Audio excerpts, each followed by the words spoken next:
Belajar ketika kecil, bak mengukir di atas batu. Assalamualaikum warahmatullahi wabarakatuh. Anak-anak yang soleh-solehah dan ayah bunda tercinta, alhamdulillah kita berjumpa lagi ya. Kita bertemu lagi dalam pembelajaran pendidikan agama Islam dan budi pekerti, tentu saja di El Jaffa Studio. Kali ini kita ketemu untuk pelajaran 4 ya, kelas 4 pelajaran 4, bersih itu sehat, dan kita sampai pada pertemuan kedua, yaitu aku senang melakukan wudhu. Nah, sebelum pembelajaran kita mulai, kita berdoa dulu bersama-sama. Bismillahirrahmanirrahim. Rabbi zidni ilma warzuqni fahma waj'alni minas salihin. Amin ya rabbal alamin. Semoga pertemuan kita, pembelajaran kita bermanfaat dan pembelajaran kita berkah. Kita langsung ke videonya. Anak-anak semua, setelah kalian belajar tentang wudhu ya, jadi kita belajar kali ini tentang wudhu. Nanti kalian semua bisa menerapkan ketentuan syariat Islam dalam bersuci dari hadas kecil dan hadas besar ya. Jadi kita bisa menerapkan syariat Islam. Jadi tentang wudhu kita, memahami tata cara bersuci dari hadas kecil dan hadas besar, mempraktikkan tata cara bersuci dari hadas kecil dan hadas besar sesuai ketentuan syariat Islam. Jadi kita bisa menerapkan wudhu kita, kemudian memahami tata cara wudhu kita ya, dan kita bisa mempraktekkan dengan benar ya. Nanti anak-anak bisa praktek ditemani dengan ayah bunda, ditemani dengan pak guru dan bu guru pendidikan agama Islam, anak-anak semua. Aku senang melakukan wudhu. Kalau kalian anak muslim yang baik pasti senang wudhu, iya kan?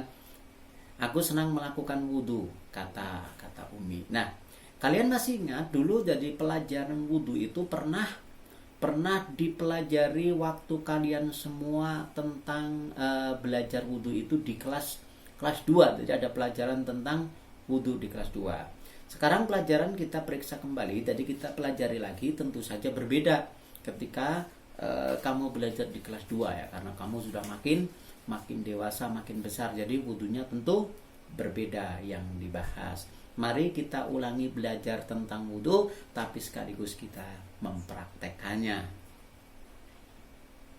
Ya, praktek gerakan wudhu yang pertama.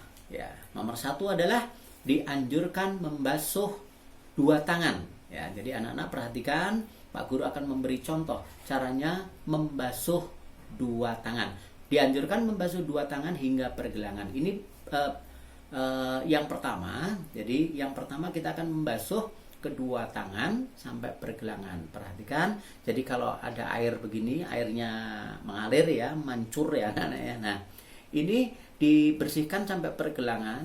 Ini biasanya sambil membaca Bismillahirrahmanirrahim ya. Kemudian jangan lupa tangannya bisa sambil dimasukkan begini supaya sela-sela jarinya ini airnya bisa masuk ke sini ya. Dan kalau anak-anak mungkin pada waktu wudhu ada yang kukunya agak panjang ya, ini air wudhunya sampai masuk di bawah kukunya ya. Ini untuk pertama, gerakan pertama adalah membasuh kedua tangan hingga pergelangan tangan ya. Sekarang kita lanjutkan untuk gerakan yang nomor 2. Gerakan nomor 2 adalah berkumur-kumur dengan sempurna. Anak-anak tahu manfaatnya berkumur-kumur? Ya, manfaatnya yang jelas berkumur-kumur itu untuk menghilangkan sisa-sisa makanan yang ada di mulut, bahkan ada yang di sela-sela gigi, yaitu dengan berkumur-kumur sisa-sisa makanan akan hilang, karena setelah berkumur kan dikeluarkan. Iya, begitu. Ini juga berkumur-kumur itu termasuk menghilangkan bau makanan yang habis anak-anak makan. Ya, misalnya ada makanan yang baunya agak agak tajam ya, makanan yang baunya agak tajam, maka dengan berkumur-kumur pasti mengurangi bau makanannya.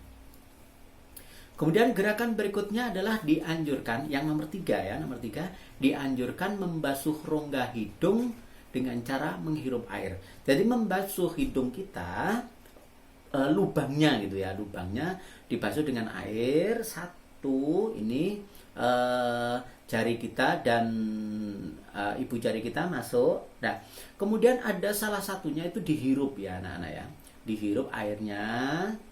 Ini ada airnya ditampung di sini, kemudian dihirup, tapi sedikit ya menghirupnya, jangan terlalu keras. Nanti kalau terlalu keras malah tersedak masuk ke dalam ya. Dihirup sedikit, kemudian keluarkan. Nah, dianjurkan membasuh rongga hidung dengan cara menghirup air. Jadi dibersihkan dan ditampung di tangan airnya, kemudian dihirup. Kemudian gerakan yang keempat. Nah, ini gerakan yang keempat. Diwajibkan membasuh muka dengan sempurna. Batas muka atau wajah adalah ujung dagu, ya, ini ujung dagu sebelah bawah ya, dan tempat tumbuhnya rambut di atas kening di sini sebelah atas ya. Ya, Pak Guru lepas pecinya sebelah atas. Kemudian batas sebelah kiri dan kanan yaitu pangkal telinga, jadi sebelah sini. Nah, biasanya kalau anak-anak yang wudhunya itu kadang balapan ya, kadang begini membasuhnya, hanya begini. Nah, kalau membasuh begitu, maka dari sini sampai bawah sini tidak basah. Ya, jadi membasuhnya pelan-pelan saja, tidak usah tergesa-gesa. Jadi begini, yang ini basah, kemudian ibu jarinya ini taruh di bawah begini ya. Nah, ini sampai ke bawah sini. Nah, begitu, sampai ke bawah sini, sampai ke bawah dagu. Ini ketika kita membasuh muka. Jadi dari ini keningnya sini ya, ini sudah basah semua. Ini sampai bawah sini. Oke ya, ini untuk gerakan yang keempat. Kemudian gerakan berikutnya, gerakan yang kelima. Ya. Gerakan yang kelima adalah diwajibkan membasuh 2 tangan dari ujung jari tangan hingga siku-siku. Nah, sikunya di sini. Jadi ketika kita sudah sampai pada gerakan ini, maka sudah kelihatan siku kita harus basah. Ya, dilebihkan sedikit ya. Jadi seperti ini, dilebihkan sedikit sampai sini. Jadi sikunya harus basah. Kemudian anak-anak kalau pas mau berwudu itu memakai baju yang panjang ya, baju yang panjang atau kaos yang panjang itu harus dilipat atau ditarik ke atas sana.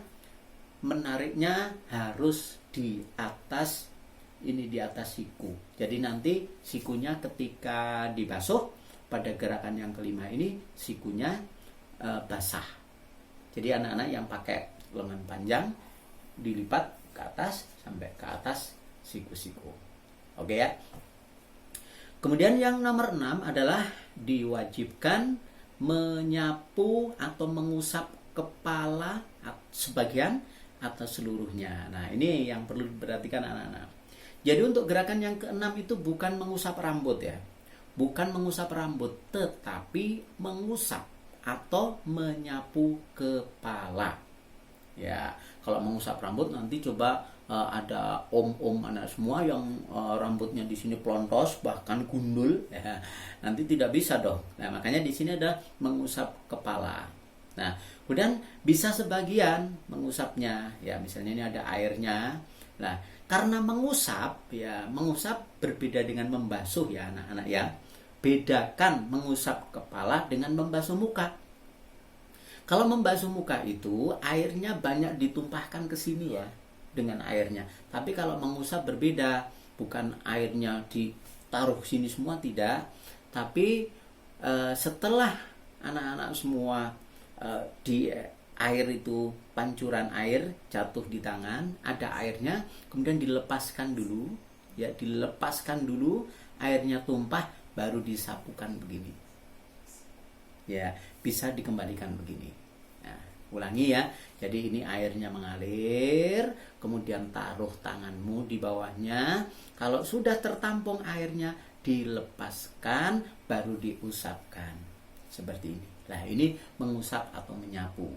Ya, berbeda dengan membasuh tadi. Kalau yang wajah kan pakai airnya semua kan. Nah, begini. Nah, seperti itu. Kemudian gerakan yang ketujuh. Gerakan ketujuh adalah dianjurkan mengusap 2 daun telinga bagian luar dan dalam ya. Biasanya yang paling mudah adalah telunjuk masuk ya. Kalau udah ada airnya ya, anak-anak ya. Dan itu airnya pun tidak dimasukkan begini ya. Nah, diusap sama dengan tadi kepala. Jadi sudah ada airnya, kemudian telunjuknya masuk, ya telunjuknya masuk, kemudian ini ibu jarinya yang berada di luar, kemudian kita putar seperti ini. Nah, ini juga sama yang kiri, diputar seperti ini. Nah, ini untuk gerakan ketujuh dianjurkan mengusap 2 daun telinga bagian luar dan dalam. Kemudian gerakan yang nomor 8, ini gerakan yang terakhir dalam pelaksanaan wudhu kita, diwajibkan membasuh 2 kaki. Membasuh 2 kaki dari ujung ya telapak kaki hingga mata kaki. Lebihkan basuhan dari batasnya agar sempurna. Dilebihkan sedikit, tidak perlu banyak-banyak ya anak-anak ya. Nah, kalau kaki mudah ya, hampir sama dengan tangan tadi, sampai airnya itu ya, Pak Guru tidak mungkin memberi contoh di video ini ya, masuk kakinya harus naik ya kan. Nah, anak-anak bisa sambil praktekkan saja. Jadi membasuh kakinya ada airnya mancur gitu, airnya mengalir sampai di kaki, dan sela-sela kakinya, ini misalnya kakinya ya, Pak Guru tidak memberi contoh pakai kaki ya. Ini misalnya kaki, kemudian ini sela-selanya pakai jari seperti ini. Sehingga air yang masuk, air yang jatuh ke kaki kita untuk membasuh bisa sampai di sela-sela jari-jari kaki basah semua.